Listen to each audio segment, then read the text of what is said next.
соли гузашта хеле нағз пахтаи нами 1.5 гектар буд.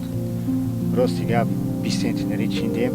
Ба якм чинак 20 центнери хайна дием иншолло ба ҳам рехудо. Хай нағзай созай якм чинак да пахтаи хубай. Имсол хаймо ак ҳар сола кармамид медодем. Имсол 30 литр додем. Ҳамин 30 литр якқатан пахтара пахта кард.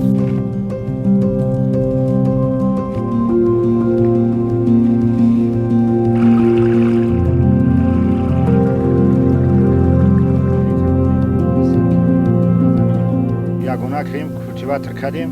Озиқа якама 30 литр додем. 200 килои ба замини қоқ. Як 20 рӯз истод, 20 рӯз пас бо диюм бора 30 литр додем. Баъд об гирифтем. Ҳамун гармиёро об гирифтем, дигар шонара напартофт. Решара салқин хапид.